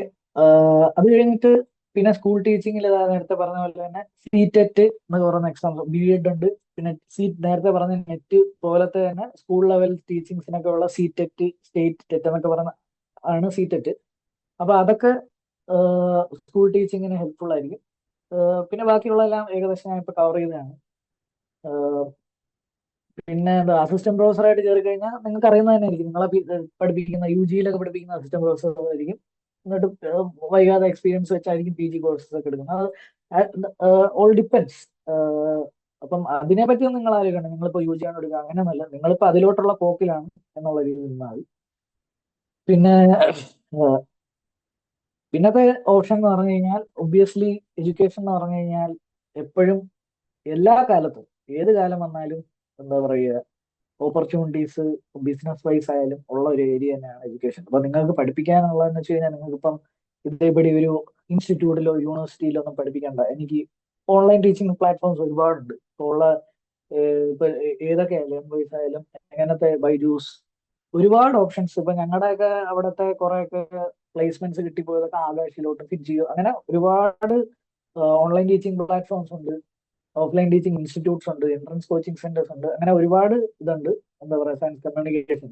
ഇനിയിപ്പോ നിങ്ങൾക്ക് ചിലർക്ക് എഴുതാനൊക്കെ ഇഷ്ടമായിരിക്കും സയൻസിനെ പറ്റിയൊക്കെ. അപ്പം എന്താ പറയാ മീഡിയ ചെയ്യാനോ ഫ്രീലാൻസ് ആയിട്ട് കണ്ടന്റ് റൈറ്റിംഗ് ചെയ്യാനൊക്കെ ഇഷ്ടമായിരിക്കും. അതിനും ഓപ്ഷൻസ് ഉണ്ട്, ഓപ്പർച്യൂണിറ്റീസ് ഉണ്ട്. അപ്പം ഇതൊക്കെ തന്നെയാണ് അതിൽ ഇതിന്റെ മെയിൻ ഇതെന്ന് വെച്ച് കഴിഞ്ഞാൽ നിങ്ങൾക്ക് ഇതിന്റെ കൂടെ തന്നെ കുറച്ച് എന്താ പറയുക ഡിജിറ്റൽ ടൂൾസിനെ പറ്റി അറിയണം. ഇതൊക്കെ കൃത്യമായ ആളുകളിൽ എത്തിക്കാനും ഒക്കെ ഉള്ള ഡിജിറ്റൽ ടൂൾസിനെ പറ്റി അറിയണം. കൃത്യമായി റെക്കോർഡ് ചെയ്യുക, വീഡിയോ എടുക്കുക, മറ്റൊരു അതും നിങ്ങൾക്ക് അറിയേണ്ടി വരും. സ്കിൽ റിക്വയർമെന്റ്സ് അതിലൊക്കെ അത് ഒരു എക്സ്ട്രാ സ്കിൽ റിക്വയർമെന്റ് ആണ് ഈ ഒരു പ്ലാറ്റ്ഫോം വന്നു കഴിയുമ്പോൾ. ഇനി അക്കാഡമിയ കഴിഞ്ഞു, അവിടെ ആയിരുന്നു അക്കാഡമി എന്ന ഓപ്ഷൻ. അതവിടെ നമുക്ക് മാറ്റി വെക്കാം. ഇനി എനിക്ക് അക്കാഡമിക്സിൽ നിൽക്കേണ്ട, എനിക്ക് അക്കാഡമിക്സ് താല്പര്യമില്ല എന്ന് പറയുന്നവർക്കുള്ള ഒരു സെഷനാണ് ഇത്. ഇതെന്ന് പറഞ്ഞു കഴിഞ്ഞാൽ ആപ്ലിക്കേഷൻ വൈസ്, അതായത് ഇൻഡസ്ട്രിയിൽ നിങ്ങൾക്ക് R&D എന്ന് പറയുന്നത്, അതായത് റിസർച്ച് ആൻഡ് ഡെവലപ്മെന്റ്. അത് എല്ലാ ഇൻഡസ്ട്രീസിലും ഉള്ളതാണ് ഈ റിസർച്ച്. അതായത് ഒരു സയന്റിഫിക് ടീം വേണമല്ലോ ഒരു ഇൻഡസ്ട്രി മുന്നോട്ട് പോകാൻ. എന്താ പറയാ ഫോർ എക്സാമ്പിൾ ഫാർമസ്യൂട്ടിക്കൽ ഇൻഡസ്ട്രീസ് ഉണ്ട്, semi conductor industries, renewable energy industries, അങ്ങനെ ഒരുപാട് ഇൻഡസ്ട്രീസ് ഉണ്ട്. അപ്പൊ അതിനൊക്കെ R&D ടീമുണ്ട്. ആ R&D ടീമിലോട്ട് നിങ്ങൾക്ക് കയറാൻ പറ്റും. അതിലും അതായത് ഇപ്പൊ ഞാൻ പറഞ്ഞു കഴിഞ്ഞാൽ അതിലും PhD ചെയ്യുന്നത് തന്നെ രണ്ട് തരത്തിൽ നിങ്ങൾക്ക് PhD ചെയ്യാം. ഒന്നെന്ന് പറഞ്ഞു കഴിഞ്ഞാൽ അക്കാഡമിക്കലി PhD. ചില PhDs എന്ന് പറഞ്ഞു കഴിഞ്ഞാൽ ഇതേപടി കമ്പനീസിന്റെ ഉള്ളിൽ നിങ്ങൾക്ക് PhD ചെയ്യാം. അതായത് അതിനെ പറയുന്നതാണ് ഇൻഡസ്ട്രിയൽ PhD എന്ന് പറയുന്നത്. അതിന്റെ ഗുണമെന്ന് വെച്ച് കഴിഞ്ഞാൽ നിങ്ങൾക്ക് ഡയറക്ട്ലി നിങ്ങൾ PhD ചെയ്യുന്നു, ഒരു കമ്പനിയിലോട്ട് കയറുകയാണ്. അപ്പം നിങ്ങൾക്ക് R&D ടീമിൽ ഓൾറെഡി നിങ്ങൾ സെറ്റ് ആണ്, നിങ്ങൾക്ക് എന്താ അവിടെ ചെയ്യുന്നതെന്ന് അറിയാം, പുതിയൊരു വർക്ക് എൻവയോൺമെന്റിന്റെ പ്രഷർ ഇല്ല, അങ്ങനത്തെ കുറച്ച് ഗുണങ്ങളുണ്ട് ആ ഏരിയയിൽ. ഇതിൽ മെയിനായിട്ട് എനിക്ക് എടുത്തു പറയാനുള്ള കുറച്ച് ഇൻഡസ്ട്രീസ് എന്ന് വെച്ചാൽ ഇപ്പൊ ബയോളജിസ്റ്റുകളും കെമിസ്ട്രികളൊക്കെ നമ്മുടെ കൂടെ ഉണ്ട്. അവർക്ക് ഫാർമസ്യൂട്ടിക്കൽ ഇൻഡസ്ട്രിയുടെ ഒക്കെ ഇമ്പോർട്ടൻസ് അവർക്ക് അറിയായിരിക്കും. എല്ലാവർക്കും അറിയാം. ബേസിക്കലി ഞാൻ പറയാണ്, ഡ്രഗ് റിലേറ്റഡ് ആയിട്ടുള്ള ഒരുപാട് ഇപ്പൊ ക്യാൻസർ ഡ്രഗ് ഫോർ എക്സാമ്പിൾ ഞാൻ പറയാണ്, ക്യാൻസർ ഡ്രഗ് സ്റ്റഡീസ് ഒക്കെ ഒരുപാട് ഇപ്പോഴും നടക്കുന്നുണ്ട്. ഇപ്പോഴും ഭയങ്കര റെലവെന്റ് ആയിട്ട് നിൽക്കുന്ന റിസർച്ച് ഫീൽഡിലൊക്കെ തന്നെയാണ്. ഇപ്പം റീസെന്റ് തന്നെ എന്റെ ഒരു ഫ്രണ്ട് US പോസ്റ്റ് ഡോക്കിന് പോയതുള്ളൂ. അവിടുത്തെ തന്നെ നല്ലൊരു ഹെൽത്ത് ഇൻസ്റ്റിറ്റ്യൂട്ടില് പുള്ളി ചെയ്തത് തന്നെ ക്യാൻസർ റിലേറ്റഡ് സ്റ്റഡീസ് ആണ്. അപ്പം ഇതൊക്കെയെന്ന് പറഞ്ഞു കഴിഞ്ഞാൽ ഇൻഡസ്ട്രിയൽ ആയിട്ട് നമുക്ക് ആപ്ലിക്കേഷൻ ബേസ്ഡ് ആയിട്ട് കിട്ടുന്നതിൽ ഇപ്പം നിങ്ങൾക്ക് വർക്ക് ചെയ്യാം. ഇപ്പം മാസ്റ്റേഴ്സ്, ഇതിൽ വേറെ കാര്യമുണ്ട്. മാസ്റ്റേഴ്സ് കഴിഞ്ഞ് നിങ്ങൾക്ക് ഇൻഡസ്ട്രിയൽ R&D വർക്ക് ചെയ്യാം. ഇപ്പൊ എന്റെ യൂണിവേഴ്സിറ്റിയിലുള്ള കെമിസ്ട്രി, അതായത് ഞാൻ നാട്ടില് പഠിച്ചത് ഹൈദരാബാദ് സെൻട്രൽ യൂണിവേഴ്സിറ്റിയിലാണ്. അപ്പൊ അവിടെ എനിക്ക് എന്റെ കെമിസ്ട്രി ഫ്രണ്ട്സിന് ഒരുപാട് പേർക്ക് ഡോക്ടർ റെഡ്ഡീസ് ലാബിലൊക്കെ പ്ലേസ്ഡ് ആയി. അപ്പം മാസ്റ്റേഴ്സ് കഴിഞ്ഞ് നിങ്ങൾക്ക് ഇൻഡസ്ട്രിയിൽ R&D ടീമിലൊക്കെ വർക്ക് ചെയ്യാം. അതിനൊന്നും ഒരു പ്രശ്നമില്ല. ഇപ്പൊ ഞാൻ ഇങ്ങനെ ഒരു ഓപ്ഷൻ പറഞ്ഞാണ്, ഇൻഡസ്ട്രിയൽ PhD അവൈലബിൾ ആണെന്ന് പറഞ്ഞാണ്. പിന്നെ നിങ്ങൾക്കറിയാം ഒരുപാട് സെമി കണ്ടക്ടർ ഇൻഡസ്ട്രികളും അല്ലാതെ AI, ഡേറ്റ അനലിറ്റിക്സ് എന്നൊക്കെ പറഞ്ഞിട്ട് ഇപ്പം മാത്സും സ്റ്റാറ്റിസ്റ്റിക്സുകാർക്കും ആണെങ്കിൽ ഡേറ്റ അനലിറ്റിക്സ്, അൽഗോറിതം ബേസ്ഡ്, അങ്ങനെ ഒരുപാട് കാര്യങ്ങളുണ്ട്. റിന്യൂവബിൾ എനർജി എന്ന് പറയുന്നത് ഇപ്പൊ സസ്റ്റൈനബിൾ ഡെവലപ്മെന്റ് ആണല്ലോ ഇപ്പം മെയിൻലി നമ്മുടെ ക്ലൈമറ്റ് ചേഞ്ച് ഒക്കെ ആയിട്ട് ഇത് ചെയ്യുന്നത്. അപ്പൊ റിന്യൂവബിൾ എനർജി ഭയങ്കര ഇമ്പോർട്ടന്റ് ആയിട്ട് ഇപ്പോഴും ഓടുന്ന ഒരു കാര്യം. ഇപ്പൊ സോളാർ സെല്ല് കണ്ടുപിടിച്ചു എന്ന് പറഞ്ഞാൽ എല്ലാം തീർന്നിട്ടൊന്നുമില്ല. ഇപ്പോഴും റിന്യൂവബിൾ എനർജിക്ക് ഒരുപാട് ഫണ്ടുകൾ ഇറങ്ങുന്നുണ്ട്, ഒരുപാട് റിസർച്ച് ചെയ്യുന്നുണ്ട്, അതൊക്കെ നടക്കുന്നുണ്ട്. അപ്പൊ ഇതിൽ മെയിൻലി ആപ്ലിക്കേഷൻ ഫോക്കസ്ഡ് ആണ്. എനിക്ക് ഓക്കെ തിയറികളൊക്കെ ഞാൻ മടുത്തു. എനിക്ക് ഇനി കുറച്ച് പേറ്റന്റുകളും, എനിക്ക് എന്താ പറയുക കുറച്ചുകൂടെ ഹ്യൂമൻ ലൈഫിൽ ഇപ്പൊ തന്നെ എനിക്ക് ഇമ്പാക്ട് ചെയ്യുന്ന കുറച്ച് പേറ്റന്റുകൾ വേണം എന്നൊക്കെ പറഞ്ഞ് നിൽക്കുന്നവരാണെങ്കിൽ, അങ്ങനത്തെ മൈൻഡ് സെറ്റ് ഉണ്ടെങ്കിൽ ഐ പ്രിഫർ നിങ്ങൾ ഇൻഡസ്ട്രി R&Dയിൽ കയറുന്നൊക്കെയും അല്ല. പിന്നെ സ്കിൽ സോൾട്ട് എന്നൊക്കെ പറഞ്ഞു കഴിഞ്ഞാൽ എല്ലാം അക്കോർഡിംഗ് ടു മീ എല്ലാത്തിനും നിങ്ങൾക്ക് സ്കിൽ സെറ്റ് വേണം. അതിൽ മെയിൻലി എനിക്ക് പറയാനുള്ള ഒരു സ്കിൽ സെറ്റ് എന്ന് പറഞ്ഞാൽ കോഡിംഗ് ആണ്. അതിപ്പോ നിങ്ങൾ മാത്സുകാരായിക്കോട്ടെ, സ്റ്റാറ്റ്സുകാരായിക്കോട്ടെ, കെമിസ്ട്രിക്കാരായിക്കോട്ടെ, ഫിസിക്സുകാരായിക്കോട്ടെ, മെയിൻലി എന്റെ ഒരു അഭിപ്രായത്തിൽ നിന്ന് ഞാനൊരു അഡ്വൈസ് പോലെ വരുന്നതാണ്. ഞാൻ കോഡിങ്ങിൽ ഭയങ്കര വീക്ക് ആയിരുന്നു. പക്ഷെ ഇപ്പം എനിക്ക് ഞാൻ കാച്ചപ്പ് ചെയ്യാൻ തുടങ്ങി. പക്ഷെ ഞാൻ കോഡിങ്ങിൽ വീക്ക് ആകാതെ എനിക്ക് ഒരുപാട് ഡ്രോബാക്സ് വരുത്തിയിട്ടുണ്ട്. അപ്പോഴത്തേക്കും കോഡിംഗ് എന്ന് പറയുന്നത് വളരെ ഇമ്പോർട്ടന്റ് ആയിട്ട് ഇപ്പൊ റെലവെന്റ് ആയിട്ട് എല്ലായിടത്തും ആവശ്യമുള്ള ഒരു കാര്യമാണ്. ഏതെങ്കിലും ഒന്ന് രണ്ട് ലാംഗ്വേജിൽ ബേസിക്സ് പഠിച്ചു വെച്ച് ബാക്കിയൊക്കെ നിങ്ങൾക്ക് സത്യം പറഞ്ഞു കഴിഞ്ഞാൽ ChatGPT അല്ലെങ്കിൽ അതൊക്കെ വെച്ചിട്ട് നിങ്ങൾക്ക് ഒരു സ്കെലിട്ടൺ കിട്ടും. അത് വെച്ച് പക്ഷെ നിങ്ങൾക്ക് ആ ഒരു എന്താ പറയാ ഒരു ഇതിപ്പോ എന്താ പറയാ ഒരു അൽഗോറിതം എങ്ങനെ വർക്ക് ചെയ്യുന്നതെന്നും അതൊക്കെ ഒന്ന് പഠിച്ചു വെക്കുന്നതും കോഡിങ്ങിലോട്ടൊന്ന് ഒരു മെന്റൽ ബ്ലോക്ക് കോഡിങ്ങിൽ നിന്ന് മാറ്റുന്നത് നന്നായിരിക്കും എന്ന് ഞാൻ പറയുന്നത്. അതൊക്കെ ഈ 2 കൊല്ലം നിങ്ങൾക്ക് ചെയ്യാവുന്നതാണ്, അല്ലെങ്കിൽ 1 കൊല്ലം വെച്ച് നിങ്ങൾക്ക് ചെയ്യാവുന്നതാണ്. അതിന് വേണമെങ്കിൽ നിങ്ങൾക്ക് സൈഡിൽ കൂടെ ഒരുപാട് കോഴ്സസ് ഒക്കെ സൈഡിൽ കൂടെ ഒക്കെ അറ്റൻഡ് ചെയ്യാവുന്നതൊക്കെ ഉള്ളൂ. നിങ്ങൾക്ക് സ്വന്തമായിട്ട് എഫേർട്ട് എടുത്ത് ചെയ്യാവുന്ന കാര്യങ്ങളാണ് ഇതൊക്കെ ഞാൻ പറയുന്നത്. ഇനിയും ഈ ഇൻഡസ്ട്രിയുടെ കാര്യം പറഞ്ഞല്ലോ. അപ്പം നിങ്ങൾ ആദ്യം ഇൻഡസ്ട്രീസിലും എന്ത് റിസർച്ച് ഏരിയയിൽ നിങ്ങൾ എപ്പോൾ നിന്നാലും, നിങ്ങളിപ്പോ ഒരു പ്രൊഫസറായി നിങ്ങളുടെ കീഴിൽ ഒരു PhD-കാരനുണ്ട്, വർക്ക് ചെയ്യാണ്, എന്തോ ആയിക്കോട്ടെ, നിങ്ങൾ ആക്റ്റീവ്ലി ഒരു റിസർച്ച് ചെയ്യുന്ന ഒരാൾ ഇപ്പം 40-50 വയസ്സിൽ നിങ്ങൾ റിസർച്ച് ചെയ്യുന്ന ഒരാളാണെങ്കിൽ പറയേണ്ട കാര്യം എന്ന് വെച്ച് കഴിഞ്ഞാൽ എപ്പോഴും നമ്മൾ ട്രെൻഡിനൊത്ത് സഞ്ചരിക്കുക. എല്ലാ കാര്യത്തിലും അതാണ്, ട്രെൻഡിനൊത്ത് സഞ്ചരിക്കുക. നിങ്ങൾ എന്താണ് ഇപ്പം വേൾഡിന് ആവശ്യം, അല്ലെങ്കിൽ എവിടെയാണ് കൂടുതൽ ഫണ്ട്സ് ഇറങ്ങുന്നത്, എവിടെയാണ് നമ്മൾ കൂടുതൽ എംഫസൈസ് ചെയ്യേണ്ടത് എന്നൊക്കെ കൃത്യമായി ട്രെൻഡ് മനസ്സിലാക്കി സഞ്ചരിക്കാൻ നോക്കുക. ഇപ്പൊ ഞാൻ നേരത്തെ പറഞ്ഞ പോലെ റിന്യൂവബിൾ എനർജി എന്നൊക്കെ പറയുന്നത് ബാറ്ററി ടെക്നോളജി, ന്യൂക്ലിയർ, എല്ലാത്തിനും എല്ലാം സസ്റ്റൈനബിൾ ഡെവലപ്മെന്റിന്റെ ഭാഗമായിട്ടായതുകൊണ്ട് ഇത് ഒരിക്കലും, അതായത് ഞാൻ പറയുന്നത് ഇതൊന്നും ഒരിക്കലും ഫീൽഡ് ഔട്ട് ആവാൻ പോകുന്ന സാധനങ്ങളൊന്നുമില്ല. എപ്പോഴും കോൺസ്റ്റന്റ്ലി റിസർച്ച് അടക്കാൻ നോക്കുക. അപ്പം നമ്മൾ ട്രെൻഡ് നോക്കുക. ഫാർമസ്യൂട്ടി, ഞാൻ നേരത്തെ പറഞ്ഞ semi conductors, super conducting circuits, ഇപ്പം മെറ്റീരിയൽ സയൻസ്, ഇപ്പൊ ഡേറ്റാ സയൻസ്, എല്ലാത്തിലും ഞാൻ പറഞ്ഞ പോലെ ട്രെൻഡിനൊത്ത് സഞ്ചരിക്കുക. നിങ്ങൾ എപ്പോഴും അപ്ഡേറ്റഡ് ആയിക്കൊണ്ടിരിക്കുക. എന്താണ് ഈ സയന്റിഫിക് വേൾഡ് നടക്കുക എന്നുള്ളത്. അത് എപ്പോഴും, ഇപ്പോഴായാലും നിങ്ങൾ ഫ്യൂച്ചറിൽ എപ്പോഴായാലും അതെപ്പോഴും തന്നെ എല്ലാം അങ്ങനെ തന്നെ ചെയ്യുക. എപ്പോഴും അപ്ഡേറ്റഡ് ആയിക്കൊണ്ടിരിക്കുക. പിന്നെ ഇത് ഇൻഡസ്ട്രിയൽ PhD ഇൻഡസ്ട്രി, നമ്മൾ എന്താ പറയുക സയൻസും കൊണ്ടുപോകുന്ന ഇൻഡസ്ട്രി, പിന്നെ എന്താ പറയുക സയൻസ് കൊണ്ടുപോകുന്ന അക്കാഡമിയ, രണ്ടും നമ്മളിപ്പം സൈഡിലോട്ട് വെച്ച് വരാൻ അതിനെപ്പറ്റി നമ്മൾ അത്യാവശ്യം സംസാരിക്കും. ഇനി വരുന്നതെന്ന് വെച്ച് കഴിഞ്ഞാൽ ജോബ്സ്, പബ്ലിക് സെക്ടർ ജോബ്സ്, അതായത് ഗവൺമെന്റ് ജോലികൾ. എനിക്ക് ഇതിനൊന്നും മെനക്കെടാൻ, എനിക്ക് കുറച്ച് എന്താ പറയുക സെക്യൂർഡ് ആയിട്ടുള്ള ഗവൺമെന്റ് ജോലികളിലോട്ടാണ് എനിക്ക് കയറേണ്ടത്. ഇപ്പം കുറെ പേരുടെ ഒക്കെ നമ്മളൊക്കെ പഠിച്ചു വളരുമ്പോൾ ഒരുപാട് പേരുടെ ആഗ്രഹങ്ങളാണ് ISROയിൽ വർക്ക് ചെയ്യുക, സയന്റിസ്റ്റ് ആയിട്ട് വർക്ക് ചെയ്യണം, സയന്റിസ്റ്റ് ആവണം എന്നൊക്കെ. അത് പിന്നെ റിസർച്ച് ഓർഗനൈസേഷൻ നിങ്ങൾക്ക് അറിയാം, ഞാൻ പറയാതെ തന്നെ അറിയാവുന്നതാണ്. ISRO, DRDO, BARC, ബാബ അറ്റോമിക് റിസർച്ച് സെന്റർ, അതുപോലെ തന്നെ CSIR ലാബ്സ്, പബ്ലിക് ഫണ്ടഡ് ആയിട്ടുള്ള ഒരുപാട് R&Dകൾ പബ്ലിക് ഫണ്ടഡ് ആയിട്ടുള്ളത് നടക്കുന്നുണ്ട്. അതിനൊക്കെ എക്സാംസ് ഉണ്ട്. ഞാൻ പറഞ്ഞ പോലെ ഗേറ്റ് എന്ന് പറയുന്ന എക്സാമിലൂടെ എന്താ പറയുക പലയിടത്തും ഈ പബ്ലിക് PSUs എടുക്കാറുണ്ട്. PSUs എന്ന് പറഞ്ഞാൽ ഒരു 50% സ്റ്റേക്കും ഗവൺമെന്റ് ഓൺ ചെയ്യുന്ന ഇതിനാണ് PSUs എന്ന് പറയുന്നത്. അപ്പൊ ഒരുപാട് ഏരിയകളിൽ ഈ ഗേറ്റ് വെച്ച് കയറാൻ പറ്റുന്നുണ്ട്. പിന്നത്തെ കാര്യം എന്ന് വെച്ച് കഴിഞ്ഞാൽ പിന്നെ ഗേറ്റിന്റെ കാര്യം പറഞ്ഞു കഴിഞ്ഞാൽ ഗേറ്റ് ഒരു 200 റാങ്കിനകത്തൊക്കെ മേടിച്ചാലാണ് ഇതിന്റെ ഒക്കെ ഒരു ഗുണം വരുന്നത്. പിന്നെന്താ പറയാ ബി എ ആർ സി ഭാഗത്ത് ഞാൻ പറഞ്ഞ BARC-യുടെ എക്സാം ഒക്കെ ഉണ്ട്. OCES, എന്താ പറയാ, OCS എന്നാണെന്ന് തോന്നുന്നു, DGFS എന്നൊക്കെ പറഞ്ഞൊരു എക്സാംസ് ഉണ്ട്. അപ്പൊ ഇതിനൊക്കെ കൃത്യമായിട്ട് നിങ്ങൾ ഇതിപ്പോ ഞാൻ പറഞ്ഞിരുന്നെന്ന് വെച്ച് കഴിഞ്ഞാൽ ഇതൊക്കെ നോട്ട് ചെയ്ത് വെച്ചിട്ട്, ഓക്കെ, നിങ്ങളുടെ MSc ഫിനിഷ് ചെയ്യാറാവുന്ന സമയത്ത് നിങ്ങൾ നോക്കുക ISR ഇങ്ങനെ പോസ്റ്റിന് വിളിക്കുന്നുണ്ടോ, DRDO വിളിക്കുന്നുണ്ടോ, BARC-യുടെ എക്സാം എന്നാണ്, ഇതൊക്കെ കൃത്യമായി ഒരു എന്താ പറയുക നോട്ട് പാഡിൽ എഴുതിയോ അല്ലെങ്കിൽ കൃത്യമായിട്ടൊരു അപ്ഡേറ്റ് ചെയ്ത് ചെക്ക് ചെയ്ത് പോവാം. പിന്നെ വെച്ച് കഴിഞ്ഞാൽ UPSC, obviously UPSC civil services എന്ന് പറയുന്നത്, ഓക്കെ, നിങ്ങൾക്ക് എന്താ പറയുക പബ്ലിക്കിലേക്ക് ഇറങ്ങി ഒരുപാട് അഡ്മിനിസ്ട്രേറ്റീവ് ഹെൽപ്സും ഇപ്പൊ സയൻസ് ഫീൽഡിലുള്ളവർ UPSC ചെയ്യുന്നതിന് ഒരു ഇത് തെറ്റും ഞാൻ പറയില്ല. നമുക്ക് ഒരുപാട് രീതിയിൽ അവരെ ഹെൽപ്പ് ചെയ്യാൻ പറ്റും. അതിപ്പം ഹ്യൂമാനിറ്റീസ് അങ്ങനത്തെ ഫീൽഡിലുള്ളവർ മാത്രമല്ല, എല്ലായിടത്തും ഇപ്പോൾ കുറെ മെഡിക്കൽ വിദ്യാർത്ഥികളൊക്കെ UPSC ക്ലിയർ ചെയ്ത് പോകുന്നുണ്ട്. അപ്പം UPSC സിവിൽ സർവീസ് അങ്ങനെ ഇഷ്ടമുള്ളവർക്ക് കൃത്യമായി ഗ്രൗണ്ട് ലെവലിൽ വർക്ക് ചെയ്യണം, ആൾക്കാരുടെ ജീവിതം നന്നായിട്ട് മാറ്റണം എന്നൊക്കെ ഭയങ്കര കമ്മിറ്റ്മെന്റോട് കൂടി നിൽക്കുന്ന ഒരാൾ സിവിൽ സർവീസ് എടുക്കുന്നതിന് ഒരു തെറ്റ് ഞാൻ പറയുന്നില്ല. അതിന് അതിൻ്റെതായിട്ടുള്ള റിഗറസ് പ്രിപ്പറേഷൻസ് ഉണ്ട്, നിങ്ങൾക്ക് അറിയായിരിക്കും. അതിലോട്ട് ഞാൻ ഡീറ്റെയിൽഡ് ആയിട്ട് പോകുന്നില്ല.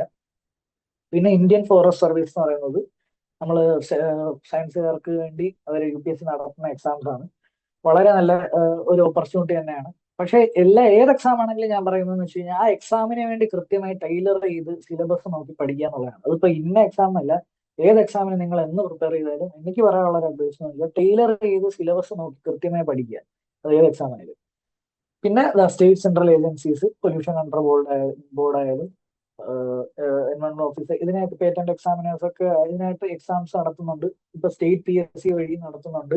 ഇപ്പൊ കൃത്യമായിട്ട് നിങ്ങൾ കേരള PSC-യിലൊക്കെ രജിസ്റ്റർ ചെയ്യുക, നിങ്ങളുടെ ക്വാളിഫിക്കേഷൻസ് കൊടുക്കുക. MSc ആണ് ക്വാളിഫിക്കേഷൻ എന്ന് കൊടുക്കുമ്പോഴേക്ക് നിങ്ങൾക്ക് അവൈലബിൾ ആയി, നിങ്ങൾക്ക് എലിജിബിൾ ആയിട്ടുള്ള ഓഫേഴ്സ് ഒക്കെ, അതായത് എന്താ പറയുക കോൾസ് ഒക്കെ വരുമ്പോഴത്തേക്ക് ആ എക്സാംസ് ഒക്കെ അറ്റൻഡ് ചെയ്യുക എന്നൊക്കെ പറയുന്നത്. പിന്നെ കേരള PSC-യുടെ തന്നെ അസിസ്റ്റന്റ് പ്രൊഫസറിന്റെ എക്സാമും വരുന്നുണ്ട്. പക്ഷെ അതൊക്കെ ഭയങ്കര ഫ്രീക്വൻസി കുറവാണ്, 5 കൊല്ലത്തിൽ ഒരിക്കലൊക്കെയാണ് വിളിക്കുന്നത്. പക്ഷെ സ്റ്റിൽ അതാണ് ഞാൻ പറയുന്നത്, ഇതൊക്കെ എഴുതി വെച്ചിട്ട് ഇതൊക്കെ എന്ന് വരും എന്നൊക്കെ ഒന്ന് ആന്റിസിപ്പേറ്റ് ചെയ്തിരിക്കുന്നത് നന്നായിരിക്കും. പിന്നെ ഞാൻ ഇത് ഓൾറെഡി കവർ ചെയ്തതാണ് കോമ്പറ്റേറ്റീവ് എക്സാംസ് ഏതൊക്കെ വേണം. പിന്നെ ഞാൻ നേരത്തെ UPSC-യുടെ ഒരെണ്ണം കൂടെ പറയാനുള്ളത്, എനിക്ക് ബാക്കിയുള്ളതെന്ന് വെച്ച് കഴിഞ്ഞാൽ UPSC-യുടെ ഒരു എക്സാം ഉണ്ട്, കമ്പൈൻഡ് ജിയോ സയന്റിസ്റ്റ് എന്ന് പറഞ്ഞിട്ട്. അത് അത്യാവശ്യം നല്ലൊരു എക്സാം ആണ്. അത് കുറച്ച് ജിയോളജിയും കൂടെ അറിഞ്ഞിരിക്കണം എന്നുള്ളൂ, പക്ഷെ നമുക്ക് തനിയെ പഠിച്ചെടുക്കാവുന്നതേ ഉള്ളൂ ജിയോളജിയുടെ കുറച്ച് ആസ്പെക്ട്സ്. അപ്പം അത് ഏതായാലും ആർക്കായാലും, എനിക്ക് തോന്നുന്നു മാത്സുകാരുടെ കാര്യം എനിക്ക് കൃത്യമായിട്ട് അറിയില്ല, ബട്ട് ഒന്ന് ചെക്ക് ചെയ്യുന്ന നന്നായിരിക്കും. ബാക്കി കമ്പൈൻഡ് ജിയോ സയന്റിസ്റ്റ് ആയിട്ട് ഇത് ചെയ്ത് കഴിഞ്ഞാൽ നല്ല ഗ്രേഡ് ലെവൽ ജോബ് തന്നെയാണ്. നല്ല UPSC കണ്ടക്ട് ചെയ്യുന്നതാണ്, ഗസറ്റഡ് ഓഫീസറാണ്, നല്ലൊരു ജോബ് ആണെന്നാണ് എനിക്ക് തോന്നുന്നത്. ഇപ്പൊ ജിയോ സയന്റിസ്റ്റ് ആയിട്ട് നമുക്ക് നേരെ എന്താ പറയുക കിട്ടുന്ന അത് നല്ലൊരു ഓപ്പർച്യൂണിറ്റി ആണ് ആക്ച്വലി. പിന്നെ എനിക്ക് ഇതിന്റെ കൂടെ ആഡ് ചെയ്യാനുള്ള ഒരു എക്സാം ഒന്നും കൂടെ പറഞ്ഞു കഴിഞ്ഞാൽ എയർപോർട്ട് അതോറിറ്റി ഓഫ് ഇന്ത്യ എന്ന് പറഞ്ഞൊരു എക്സാം. അത് ഞാൻ ഇങ്ങനെ ആലോചിച്ചപ്പോഴത്തേക്കും പറയാൻ തോന്നി. എയർപോർട്ട് അതോറിറ്റി ഓഫ് ഇന്ത്യ എന്ന് പറഞ്ഞ എയർപോർട്ട് മറ്റേ എയർ ട്രാഫിക് കൺട്രോളർ എന്നൊക്കെ പറഞ്ഞ ഒരു ഇതൊക്കെ ഉണ്ട്. അപ്പൊ അത് അത്യാവശ്യം ക്രാക്ക് ചെയ്യാൻ എളുപ്പമുള്ള ഒരു എക്സാംസിൽ ഒന്നാണ്. അത്യാവശ്യം കുഴപ്പമില്ലാത്ത സാലറിയും ഒക്കെ ഉള്ള ഒരു ഏരിയ തന്നെയാണ്. അപ്പൊ ക്രാക്ക് ചെയ്യാൻ എളുപ്പമാണെന്നുള്ള രീതിയിലാണ് ഞാനത് പറയുന്നത്. എയർപോർട്ട് അതോറിറ്റി ഓഫ് ഇന്ത്യ, അതും ജസ്റ്റ് നോട്ട് ചെയ്ത് വെച്ചേക്കും. അപ്പം ഇതൊക്കെ തന്നെയാണ്. ഇപ്പം ജസ്റ്റ് DAFRGS അത് ഞാൻ ജസ്റ്റ് വിട്ടെന്ന് വെച്ചാൽ, ജസ്റ്റ് എന്ന് പറഞ്ഞാൽ ഓൾറെഡി പറഞ്ഞു, ഐസറിൽ PhD ചെയ്യാൻ അവര് നടത്തുന്ന നൈസർ എന്നൊക്കെ പറഞ്ഞുള്ള ഡിപ്പാർട്ട്മെന്റ് ഓഫ് അറ്റോമിക് എനർജിയുടെ അവിടെ PhD ചെയ്യാൻ പറ്റുന്ന ഒരു ക്വാളിഫിക്കേഷൻ ആണ് ജസ്റ്റ്. പിന്നെ എല്ലാം എഴുതിക്കുക. ഇതിപ്പോ ക്വാളിഫൈഡ് ആയി കഴിഞ്ഞാൽ നിങ്ങൾക്ക് CV, ഇപ്പൊ നേരത്തെ അടുത്തത് പറയുന്ന പോലെ CV ബിൽഡിംഗ് ഒക്കെ ഭയങ്കര ഇമ്പോർട്ടന്റ് ആണ്. അപ്പൊ നിങ്ങൾക്ക് എന്തൊക്കെ നിങ്ങൾ ലൈഫിൽ അച്ചീവ് ചെയ്തിട്ടുണ്ടോ, പണ്ട് കാലം തൊട്ട് നിങ്ങൾ എന്തൊക്കെ അച്ചീവ് ചെയ്തിട്ടുണ്ടോ, എല്ലാം നിങ്ങൾ സ്വയമായിട്ട് എല്ലാം സ്റ്റാക്ക് ചെയ്ത് വെക്കുക. നല്ലൊരു CV ഉണ്ടാക്കാൻ ഇതെല്ലാം ഹെൽപ്പ് ചെയ്യും. പിന്നെ TAFR എന്ന് പറഞ്ഞാൽ ഭയങ്കര ലീഡിംഗ് റിസർച്ച് ഇൻസ്റ്റിറ്റ്യൂട്ട് ആണ് മുംബൈയിലുള്ളത്. അപ്പൊ അവിടെ അതിന്റെ എക്സാം TFR സെപ്പറേറ്റ് ആയിട്ട് നടത്തുന്നു PhD-ക്ക് ഉള്ളത്. അത് അത്യാവശ്യം ടഫ് എക്സാം ആണെങ്കിലും വർത്ത് ഡൂയിങ് PhD TAFR എന്ന് ഞാൻ പറയുള്ളൂ. അപ്പൊ അതെല്ലാം നിങ്ങളൊന്ന് ജസ്റ്റ് നോട്ട് ചെയ്ത് വെക്കുക. ഇതൊക്കെയാണ് കോമ്പറ്റേറ്റീവ് എക്സാംസ്. ഇത് ഞാൻ ഓൾറെഡി പറഞ്ഞ കാര്യമാണ്. നമ്മൾ എന്താണ് ട്രെൻഡ് മനസ്സിലാക്കി പോവുക. ഇപ്പം മാത്സ് എനിക്കറിയില്ല, ഞാൻ ഭയങ്കര സംസാരിക്കുന്ന ഫിസിക്സ് ഓറിയന്റഡ് ആയിട്ട് മാത്രമാണെന്ന് ആണെങ്കിൽ ക്ഷമിക്കുക. പക്ഷെ ഇപ്പം എല്ലാവർക്കും ഹെൽപ്ഫുൾ ആവുന്ന രീതിയിലാണ് ഇത്. ഇപ്പം AI മെഷീൻ ലേണിംഗ് എന്നൊക്കെ പറയുന്ന കുറച്ചുകൂടെ ഡേറ്റ അനാലിസിസ്, മാത്സ് സ്റ്റാറ്റ്സുകാർക്ക് കുറച്ചുകൂടെ ഒരു അപ്പർ ഹാൻഡ് ഉണ്ടാക്കാൻ പറ്റുന്ന ഏരിയയാണ്. അവിടെ ഇതൊക്കെ നിങ്ങൾക്ക് തന്നെ അറിയാം, എ ഒക്കെ എന്തുമാത്രം ഇപ്പൊ ട്രെൻഡിങ് ആയിട്ട് നിൽക്കുന്ന ഒരു ഹോട്ട് ടോപ്പിക്സ് ആണുള്ളത്. പിന്നെ ക്വാണ്ടം ടെക്നോളജി, ഞാൻ വർക്ക് ചെയ്യുന്ന ക്വാണ്ടം ഇൻഫർമേഷനിലാണ്, ഒരു കൈൻഡ് ഓഫ് ക്വാണ്ടം ഇൻഫർമേഷൻ ആണ്. അപ്പം എനിക്ക് കൃത്യമായിട്ട് അറിയാം അതിന്റെ സാധ്യതകൾ എത്രത്തോളം വലുതാണെന്ന്. കാര്യം ഇപ്പൊ വന്നിട്ടുള്ളത് വളരെ റീസെന്റ് ആയിട്ട് വന്നിട്ടുള്ള ഒരു സയന്റിഫിക് പരിപാടിയാണ് ഈ ക്വാണ്ടം ഫീൽഡ് എന്ന് പറയുന്നത്. അപ്പം അത് ഇത്രയും കാലം തിയറികളിൽ നിന്ന സാധനം പെട്ടെന്ന് ഇപ്പൊ എക്സ്പെരിമെന്റലി ഇപ്പൊ ഒരുപാട് നടക്കുന്നുണ്ട് ക്വാണ്ടം വർക്ക്സ്. അപ്പം അതിന്റെ അതിന്റെ സാധ്യതകൾ ഭയങ്കര ഹൈ ആണ്. 2030 കൂടെ അതോടുകൂടി എനിക്ക് തോന്നുന്നു ഭയങ്കര പൊട്ടൻഷ്യലി ബിസിനസ് ഫീൽഡ് തന്നെ ഡോമിനേറ്റ് ചെയ്യാൻ കഴിവുള്ള ഒരു ഇതാണ് ക്വാണ്ടം എന്ന് പറയുന്നത്. പിന്നെ ഞാൻ പറഞ്ഞ ക്ലൈമറ്റ് സയൻസിൽ സസ്റ്റൈനബിലിറ്റിയുടെ ഒക്കെ ആവശ്യമാണ്. എവിടെ എൻവയോൺമെന്റ് സയൻസ്, ഗ്രീൻ കെമിസ്ട്രി എന്നൊക്കെ ഉള്ള സാധനങ്ങൾ ഇതൊക്കെ നിങ്ങൾക്ക് തന്നെ ആലോചിച്ച് നോക്കുക, ഇതിന്റെയൊക്കെ ഇമ്പോർട്ടൻസ് ഇപ്പൊ എത്രമാത്രം ഉണ്ട്. അപ്പൊ അതൊക്കെ തന്നെയാണ് അതിൽ പറയാനുള്ളത്. പിന്നെ നിങ്ങളുടെ സ്കിൽ ഡെവലപ്മെന്റ്, അതായത് ഞാൻ നേരത്തെ പറഞ്ഞ പോലെ നിങ്ങൾ ഒരു പ്രൊഫഷണൽ വേൾഡിലോട്ട് പോകുമ്പോഴത്തേക്കും നിങ്ങളെ ആർക്കും അറിയില്ല പേഴ്സണലി, നിങ്ങൾക്ക് ഇത്ര കഴിവുണ്ടെന്നോ ആർക്കും അറിയില്ല. എല്ലാം നിങ്ങൾക്ക് വേണ്ടി സംസാരിക്കുന്നത് നിങ്ങളുടെ CV ആണ്. അപ്പം CV എങ്ങനെ എത്രത്തോളം നിങ്ങൾക്ക് അടിപൊളിയാക്കാവോ. സത്യം പറഞ്ഞ CV എന്ന് പറഞ്ഞാൽ എന്താണ്, നമ്മൾ സ്വയം നമ്മളെ തള്ളി കയറ്റുകയാണ് ഈ CVക്കകത്ത്. ഞാൻ ഇതാണ്, ഞാൻ മറ്റേ, അത് സത്യമാണ്. നമുക്ക് തന്നെ ചിലപ്പോൾ നമ്മുടെ CV കാണുമ്പോഴത്തേക്ക് ക്രിഞ്ച് അടിക്കും, അങ്ങനെ ഒരുപാട് സാധനങ്ങൾ വരും. പക്ഷെ എന്ന് വെച്ചാൽ CV ഭയങ്കര ഇമ്പോർട്ടന്റ് ആണ്. CV എന്ന് പറയുന്നത് നല്ലപോലെ നമുക്ക് വർക്ക് ചെയ്യാൻ പറ്റുന്ന സാധനമാണ്. നമ്മുടെ കയ്യിൽ ചിലപ്പോൾ ഒന്നും കാണില്ല. അതായത് നമ്മൾ ആലോചിക്കുന്ന എനിക്കൊക്കെ CV ചെയ്യേണ്ട ആവശ്യമാണ്, എനിക്ക് അത്രയ്ക്ക് CV എഴുതാനൊന്നും ഇല്ലെന്ന് ആലോചിച്ചാൽ പോലും അവിടെ നമുക്ക് CV കൃത്യമായിട്ട് ബ്രില്യന്റ് ആയിട്ട് ഉണ്ടാക്കിയ സുഖമായിട്ട് ആൾക്കാർ നമ്മളെ ഒന്ന് കുത്തിക്കൊണ്ടുപോകും. അപ്പൊ നമ്മൾ ഒരിക്കലും യു ആർ നെവർ ലേറ്റ്. അതായത് നിങ്ങളൊന്നും ചെയ്യാത്തത്തോളം നിങ്ങളെ ആരും ഹയർ ചെയ്യാൻ പോകുന്നില്ല. അപ്പൊ കൃത്യമായിട്ട് CV വർക്ക് ചെയ്യുക, റെസ്യൂമെ, CV കൃത്യമായി. പിന്നെ മെയിൻലി കാര്യം പറയാനുള്ളത്, CV നിങ്ങൾ ഇപ്പം നിങ്ങൾക്ക് തന്നെ അറിയില്ല, ഓക്കെ എനിക്ക് അക്കാഡമിക്ക് പോകണോ, ഇൻഡസ്ട്രിയിൽ പോകണോ, അതോ എനിക്ക് പഠിപ്പിക്കാൻ പോകണോ, ഒന്നും നിങ്ങൾക്ക് കൃത്യമായിട്ട് അറിയില്ല എങ്കിലും നിങ്ങൾ CV പലതായിട്ട് ഉണ്ടാക്കി വെക്കുക. അതായത് നിങ്ങളിപ്പോ ഇൻഡസ്ട്രിയൽ ജോബിന് അപ്ലൈ ചെയ്യുകയാണെങ്കിൽ അതിന് ടൈലർ ചെയ്തൊരു CV ഉണ്ടാക്കുക. അതുപോലെ തന്നെ നിങ്ങൾ അക്കാഡമിയിൽ പോവുകയാണെങ്കിൽ നിങ്ങൾ അതിന് ടൈലർ ചെയ്തൊരു സാധനം. അപ്പൊ നിങ്ങൾ എന്തിന് അപ്ലൈ ചെയ്യുന്നു ഓർത്ത് നിങ്ങൾ CV ചെറുതായിട്ട് എഡിറ്റ് ചെയ്തോണ്ടിരിക്കുക. അത് ആദ്യം ആലോചിക്കേണ്ട കാര്യം. പിന്നെ രണ്ടെന്ന് പറഞ്ഞാൽ നെറ്റ്വർക്കിംഗ് എന്ന് പറഞ്ഞാൽ ഭയങ്കര ഇമ്പോർട്ടന്റ് ആണ്. ലിങ്ക്ഡിൻ നിങ്ങൾക്ക് അറിയായിരിക്കും. ഇപ്പം നെറ്റ്വർക്കിംഗ് നമുക്കൊരാള് എവിടെയെങ്കിലുമൊക്കെ ഉണ്ടെങ്കിൽ, അതായത് റെക്കമെൻഡ് ചെയ്യുന്നതിനേക്കാൾ ഉപരി നിങ്ങൾക്ക് അറിയാൻ പറ്റും അവിടെ എന്തൊക്കെയാണ് നടക്കുന്നത്. ഇപ്പൊ ഉദാഹരണത്തിന് ഞാൻ ഫേസ് ചെയ്ത വലിയ ഡിഫിക്കൽട്ടി എന്ന് പറഞ്ഞാൽ എനിക്ക് അധികം കോണ്ടാക്ട്സ് യൂറോപ്പിൽ ഇല്ലായിരുന്നു നാട്ടിൽ നിൽക്കുമ്പോൾ. അപ്പൊ എനിക്ക് ഈ PhDs എങ്ങനെയാണ് ഇവിടെ വർക്ക് ചെയ്യുന്നതെന്നോ അല്ലെങ്കിൽ അവർക്ക് എങ്ങനെയാണോ പുറത്തുള്ള കൊളാബറേഷൻസ് കിട്ടുക ഒന്നും അറിയില്ല. അപ്പം എനിക്ക് ഗുണമായെന്ന് വെച്ച് കഴിഞ്ഞാൽ എനിക്ക് ഒരാളെ കിട്ടിയപ്പോഴത്തേക്കും പെട്ടെന്ന് എനിക്ക് അവിടുത്തെ സാധ്യതകൾ തുറന്നു. നമുക്ക് റെക്കമെൻഡ് ചെയ്യാൻ അല്ലെങ്കിൽ പോലും ഈ റെക്കമെൻഡേഷൻസ് ഒക്കെ വരുന്നത് നിങ്ങളുടെ പ്രൊഫസേഴ്സിന്റെ കയ്യിൽ നിന്നൊക്കെ ആയിരിക്കും. അപ്പം പ്രൊഫസേഴ്സിനെ അല്ലെങ്കിൽ നിങ്ങൾ ഇന്റേൺഷിപ്പ് ചെയ്ത അവിടുത്തെ നിങ്ങളുടെ ഗൈഡിനൊക്കെ അത്യാവശ്യം നല്ല രീതിയിൽ നിങ്ങളെ റെക്കമെൻഡ് ചെയ്യാൻ, ഒരു ഗോഡ് ഫാദറിനെ ഒക്കെ എവിടെ നിന്നെങ്കിലും ഒക്കെ ഒപ്പിക്കാൻ നോക്കുക. നിങ്ങളെ കണ്ടിന്യൂസ്ലി നിങ്ങളുടെ ആഗ്രഹം വെച്ചാൽ പുറത്ത് PhD ചെയ്യാൻ പോയിട്ട് എനിക്ക് തിരിച്ച് ഇന്ത്യയിൽ വന്ന് പഠിപ്പിക്കണമെങ്കിൽ നിങ്ങൾ പുറത്ത് PhD ചെയ്ത് പോസ്റ്റ് ഡോക്ക് ചെയ്ത് തിരിച്ചു വരുമ്പോഴത്തേക്കും നിങ്ങൾ റെക്കമെൻഡേഷൻ ഒക്കെ ഒരു കണക്കിന് പറഞ്ഞു കഴിഞ്ഞാൽ, അതായത് ഇൻസൈഡ് റെക്കമെൻഡേഷൻസ് ഒക്കെ ഒരു കണക്കിന് പറഞ്ഞു കഴിഞ്ഞാൽ, സത്യസന്ധമായിട്ട് പറഞ്ഞു കഴിഞ്ഞാൽ വർക്കിംഗ് ആണ്. അപ്പൊ നിങ്ങൾ തിരിച്ചു വന്ന് ഇവിടെ നിൽക്കുമ്പോഴത്തേക്ക് നിങ്ങളെ റെക്കമെൻഡ് ചെയ്യാൻ ഒരാൾ ഉണ്ടാവുക എന്ന് പറയുന്നത് വളരെ നല്ലൊരു കാര്യമാണ്. അപ്പം എപ്പോഴും പ്രൊഫഷണലി നമ്മൾ ഡീൽ ചെയ്യുമ്പോഴത്തേക്ക് ഒരുപാട് കോൺടാക്ട്സ് ഉണ്ടാക്കാൻ നോക്കുക. അതുപോലെ തന്നെ ഞാൻ എപ്പോഴും പറയുന്ന കാര്യമാണ്, കോൺഫറൻസുകൾ അറ്റൻഡ് ചെയ്യുക. കോൺഫറൻസുകൾ അറ്റൻഡ് ചെയ്യുമ്പോൾ നിങ്ങളുടെ സയന്റിഫിക് നെറ്റ്വർക്ക് കൂടും. നിങ്ങൾക്ക് ഇവിടെ ഇന്ന ഇൻസ്റ്റിറ്റ്യൂട്ടിൽ നിങ്ങൾക്ക് ഒരാളെ പരിചയമുണ്ട്, അല്ലെങ്കിൽ ഈ ഒരു ഇൻഡസ്ട്രിയിൽ നിങ്ങൾക്ക് ഒരാളെ പരിചയമുണ്ട്. ഇതൊക്കെ എപ്പോഴാണ് ഹെൽപ്പ് ചെയ്യാന്നോ അവർക്ക് നമ്മളാൽ കഴിയുന്ന സഹായങ്ങളും നമ്മൾ ചെയ്തു കൊടുക്കുക. അത് നമ്മുടെ ഇഷ്ടം മാത്രമല്ല, ഇതൊരു നെറ്റ്വർക്കിംഗ് ആണ്. അപ്പൊ ഇതൊക്കെ എപ്പോഴാണ് യൂസ്ഫുൾ ആവുന്നത് പറയാൻ പറ്റില്ല, പക്ഷെ നെറ്റ്വർക്കിംഗ് വളരെ ഇമ്പോർട്ടന്റ് ആണ്. പിന്നെന്ന് വെച്ച് കഴിഞ്ഞാൽ നമ്മളെ റൈറ്റിംഗ് സ്കിൽസ് നന്നാക്കുക. എന്താ പറയുക, നമ്മൾ പ്രിസൈസ് ആയിട്ട് ചിലയിടത്തൊക്കെ നമ്മൾ ഗ്രാൻഡ് കിട്ടാൻ, അതായത് നമ്മുടെ സ്കോളർഷിപ്പ് കിട്ടാനൊക്കെ ചിലയിടത്ത് നമ്മുടെ പ്രപ്പോസൽ ഒക്കെ സബ്മിറ്റ് ചെയ്യണം. അപ്പൊ അവർ ആ പ്രപ്പോസൽ നോക്കുമ്പോഴത്തേക്കും ദേ ഷുഡ് ഫീൽ ലൈക്ക് എന്താ പറയുക, ഇതിന് ഫണ്ടിങ് കൊടുക്കുന്നതിന് അർത്ഥമുണ്ട്, അല്ലെങ്കിൽ അപ്പം നമ്മുടെ റൈറ്റിംഗ്, റിസർച്ച് പ്രപ്പോസൽ ആയിക്കോട്ടെ, മോട്ടിവേഷൻ ലെറ്റർ ആയിക്കോട്ടെ, ഈവൻ മെയിൽ അയക്കുന്ന പോലും, ഞാൻ നേരത്തെ പറഞ്ഞ പോലെ പ്രൊഫസേഴ്സിനെ പിച്ച് ചെയ്യാനായിട്ട് മെയിൽ അയക്കുന്നതിന് പോലും നമ്മൾ കുറച്ചുകൂടെ എന്താ പറയുക, പ്രൊഫഷണൽ ആയിട്ട്, മെച്യൂർ ആയിട്ട്, ടൈലേർഡ് ആയിട്ടൊക്കെ റിസർച്ച് പ്രപ്പോസൽ എഴുതാനോ ഇത് നമ്മളെല്ലാം ഒന്ന് ഫ്രെയിം ചെയ്യാൻ പഠിക്കുക. നമ്മൾ കൃത്യമായിട്ട് നമ്മുടെ ലാംഗ്വേജ് ശ്രദ്ധിക്കുക. ഇതൊക്കെ ഒരു ഇമ്പോർട്ടൻറ്റ് പ്രധാനമാണ്. പിന്നെ ഓൺലൈൻ പ്ലാറ്റ്ഫോംസ് ഞാൻ നേരത്തെ പറഞ്ഞ പോലെ ഈ കോഡിങ്ങിനും അതിനൊക്കെ, അല്ലെങ്കിൽ നിങ്ങൾക്ക് ഫണ്ടമെന്റൽസ് കുറച്ചുകൂടെ സ്ട്രോങ് ആക്കണം എന്നൊക്കെ ഉണ്ടെങ്കിൽ NPTEL എന്ന് പറഞ്ഞ ലെക്ചർ സീരീസ് ഒക്കെ ഈ IITസിന്റെ വകയൊക്കെ യൂട്യൂബിലൊക്കെ അവൈലബിൾ ആണ്. അല്ലെങ്കിൽ ഈ കോഴ്സറയിൽ ഒരുപാട് കോഴ്സസ് ഞാൻ പറഞ്ഞ പോലെ അഡീഷണൽ സ്കിൽ സെറ്റ്സ് നിങ്ങൾക്ക് കിട്ടുക. അപ്പൊ ഞാൻ പറഞ്ഞ എന്താ പറയുക, സ്കിൽ സെറ്റ്സ് ഉണ്ടായിക്കൊണ്ടിരിക്കുക. നിങ്ങൾ പഠിച്ചുകൊണ്ടിരിക്കുക, നിങ്ങൾ സ്കിൽസ് ഉണ്ടാക്കുക, പഠിക്കുന്നതിനേക്കാൾ ഒരു സ്കിൽസ് കൂടുതൽ ഉണ്ടാക്കുക. അതൊക്കെ നിങ്ങളുടെ CV-യിലൊക്കെ അടിച്ചു കയറ്റുക. ഇതൊക്കെ പിന്നെ മെയിൻ ആയിട്ട് നമുക്ക് ചെയ്യേണ്ടത്. ഞാൻ നേരത്തെ പോലെ നിങ്ങൾ വേറൊരു കാര്യം പറയാനുള്ളത് വെച്ച് കഴിഞ്ഞാൽ കമ്മ്യൂണിക്കേഷൻ ഞാൻ പറഞ്ഞു കഴിഞ്ഞു. പിന്നെ നിങ്ങൾ കൃത്യമായി മൾട്ടി ടാസ്കിങ് ചെയ്യാൻ വിദഗ്ധനാണ് അല്ലെങ്കിൽ വിദഗ്ധയാണ് എന്നൊക്കെ ഉള്ള രീതിയിൽ നിങ്ങൾ കൃത്യമായി നിങ്ങൾ തന്നെ നിങ്ങളെ റിഫൈൻ ചെയ്തുകൊണ്ടിരിക്കുക. മൾട്ടിപ്പിൾ ഡെഡ് ലൈൻസ് ഒക്കെ എനിക്ക് മീറ്റ് ചെയ്യാൻ പറ്റുന്നുണ്ട് എന്നൊക്കെ ഉള്ള ഫസ്റ്റ് സെൽഫ് കോൺഫിഡൻസ് ഉണ്ടാക്കുക എന്നുള്ളത് ഭയങ്കര ഇമ്പോർട്ടന്റ് ആണ്. പിന്നെ ഇതൊക്കെ നമ്മൾ എല്ലാവരുടെ CV-യിലും കാണുന്നതാണ്. Time management, problem solving skills എന്നൊക്കെ പറഞ്ഞ് നമ്മൾ തന്നെ എഴുതി വിടും. പക്ഷെ നമ്മൾക്ക് ആ ഒരു കോൺഫിഡൻസ് ആദ്യം ഉള്ളിൽ വരുത്തിയിട്ട് എഴുതുമ്പോഴത്തേക്ക് നമുക്ക് അതിന്റെ ഒരു പ്രശ്നമില്ല. രണ്ടാമത്തെ കാര്യം എന്ന് വെച്ച് കഴിഞ്ഞാൽ ഞാൻ നേരത്തെ പറഞ്ഞല്ലോ, നമ്മളൊരു ഗ്രൂപ്പിലോട്ടോ ടീമിലോട്ടോ ചെന്ന് കയറുമ്പം ചിലപ്പം എന്താ പറയുക, നമ്മൾ കൃത്യമായി സംസാരിക്കാൻ അറിയുന്ന, അതായത് നമുക്ക് കൃത്യമായിട്ട് എല്ലാ വിവരവും ഉണ്ടായിരിക്കും. പക്ഷെ അത് നമുക്ക് കമ്മ്യൂണിക്കേറ്റ് ചെയ്യാൻ പറ്റുന്നില്ല. ഒരു ടീമിൽ വർക്ക് ചെയ്യുമ്പോൾ നമുക്കെല്ലാം മനസ്സിലാവുന്നുണ്ടായിരിക്കും. ചിലപ്പോൾ നമുക്ക് പറയാൻ പറ്റുന്ന സാധനം വെച്ച് ചിലപ്പോൾ ഗ്രൂപ്പിലെ ഒരു പ്രോബ്ലമോ അല്ലെങ്കിൽ ഗ്രൂപ്പ് ഫേസ് ചെയ്യുന്ന ഒരു ഡിഫിക്കൽട്ടി ഒക്കെ സോൾവ് ചെയ്യാൻ പറ്റും. പക്ഷെ നിങ്ങൾക്ക് കൃത്യമായ ഒരു കമ്മ്യൂണിക്കേഷൻ സ്കില്ലോ നിങ്ങൾക്ക് എങ്ങനെയാണ് ഒരു ടീമിൽ വർക്ക് ചെയ്യേണ്ടതെന്നോ ഒരു അറിയില്ലെങ്കിൽ, ഒരു ടീം പ്ലെയർ അല്ല നിങ്ങളെന്നുണ്ടെങ്കിൽ നിങ്ങൾക്ക് ഒരുപാട് സ്ട്രഗിൾ ചെയ്യേണ്ടി വരും നിങ്ങളുടെ കരിയറിൽ.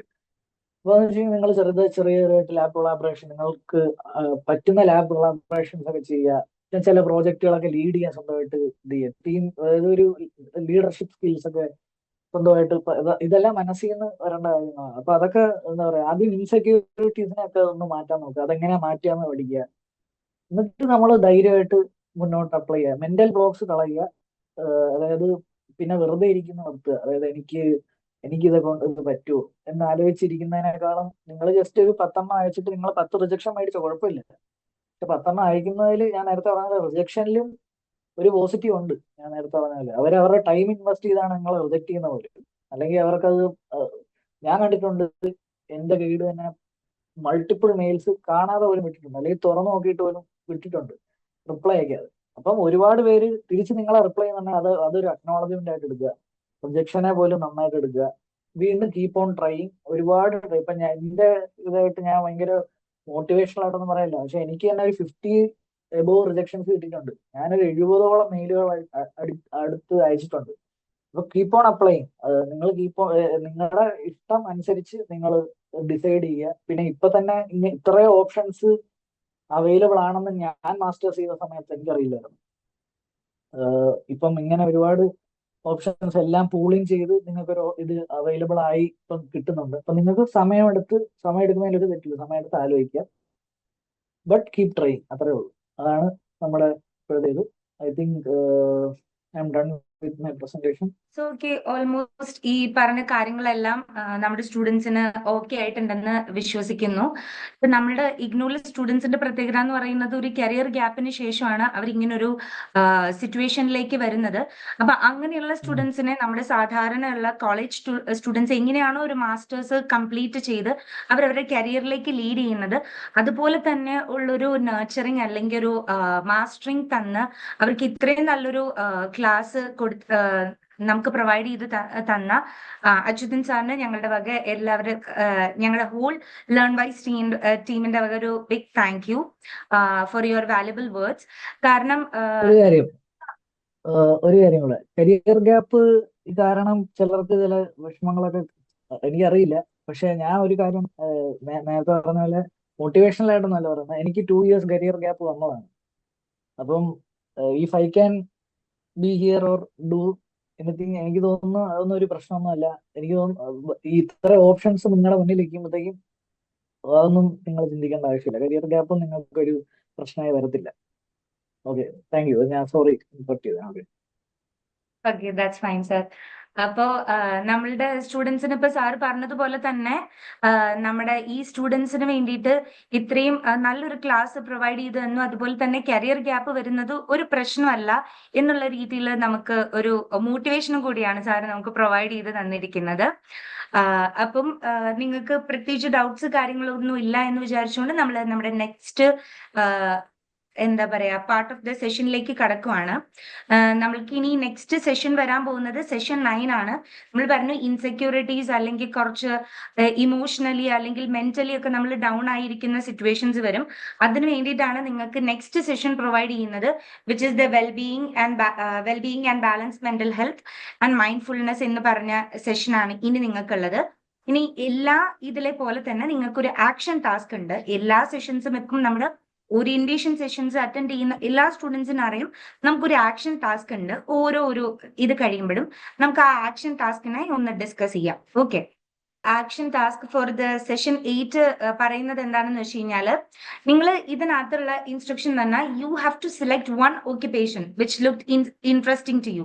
നിങ്ങൾ ഏതെങ്കിലും ഒരു ഓക്യുപ്പേഷൻ നിങ്ങൾ സെലക്ട് ചെയ്യുക, എന്നിട്ട് അതിനെ ഇന്റർനെറ്റിൽ ഇപ്പൊ സെർച്ച് ചെയ്യുക, എന്നിട്ട് ആ ഫീൽഡിൽ തന്നെയുള്ള ആൾക്കാരുമായിട്ട് സംസാരിച്ച് ആ എക്സിസ്റ്റിംഗ് ഫീൽഡിൽ എന്തൊക്കെയാണ് ഓപ്പർച്യൂണിറ്റീസ് എന്നുള്ള കാര്യങ്ങൾ നിങ്ങൾ ലിസ്റ്റ് ഡൗൺ ചെയ്യുക. അതുപോലെ അങ്ങനെ സംസാരിക്കുമ്പോഴും നിങ്ങൾ ബ്രൗസ് ചെയ്യുമ്പോഴും നിങ്ങൾക്ക് വന്ന ഇഷ്യൂസ് എന്തൊക്കെയാണ്, അല്ലെങ്കിൽ നിങ്ങൾ എന്തൊക്കെ ഡൗട്ട്സ് ആണ് നിങ്ങൾക്ക് ആ ഫീൽഡുമായിട്ട് റിലേറ്റ് ചെയ്ത് വരുന്നത് എന്നുള്ളത് ലിസ്റ്റ് ഡൗൺ ചെയ്ത് നമുക്ക് അയച്ചു തരേണ്ടതാണ്.